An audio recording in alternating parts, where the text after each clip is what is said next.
O espiritismo. Se os mortos estão completamente insensíveis, com quem ou quem comunicam os médiuns espíritos? Todas as pessoas honestas admitirão que pelo menos alguns destes fenómenos são fraudulentos, mas outros não podem explicar-se como tal. Há, obviamente, algum poder sobrenatural ligado ao espiritismo, que ensina a Bíblia a este respeito. O fundamento do espiritismo. O espiritismo teve origem na primeira mentira que Satanás disse a Eva: certamente não morrereis. Encontramos no livro de Gênesis, capítulo 3, versículo 4. As suas palavras foram o primeiro sermão sobre a imortalidade da alma. Hoje, por todo o mundo, religiões de todas as espécies repetem inconscientemente este erro.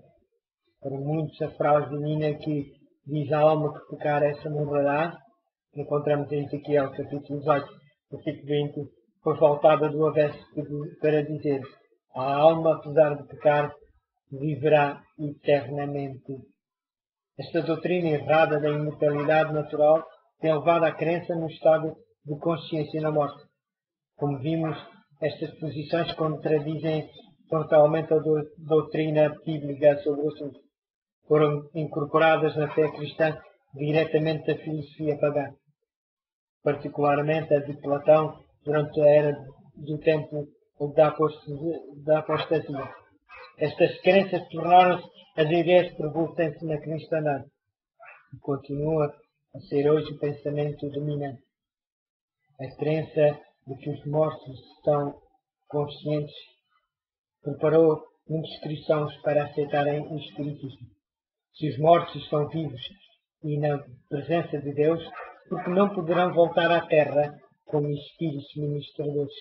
E, se podem, porque não tentar comunicar com eles para receber os seus conselhos e ensinos, para evitar o infortúnio, ou para receber conforto na aflição?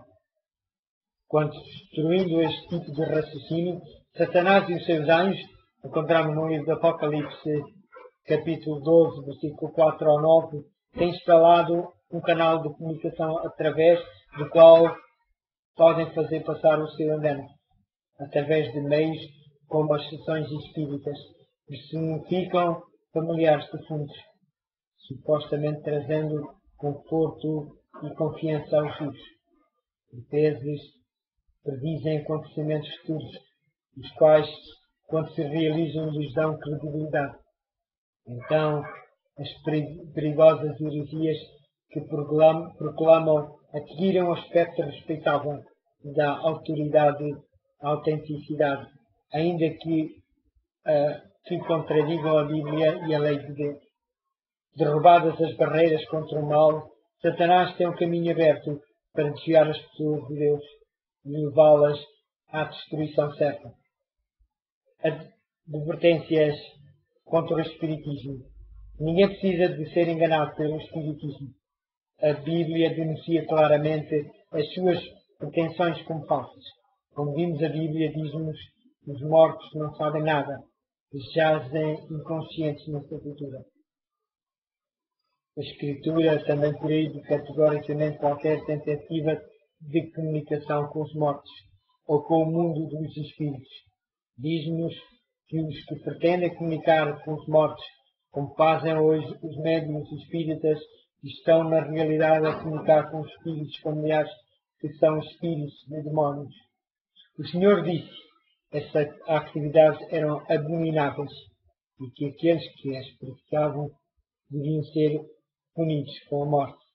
Encontramos em livro de Levítico, capítulo 19, versículo 31, Levítico, capítulo 20, versículo 27, e em Deuteronômio, capítulo 18, versículo 10 e 11.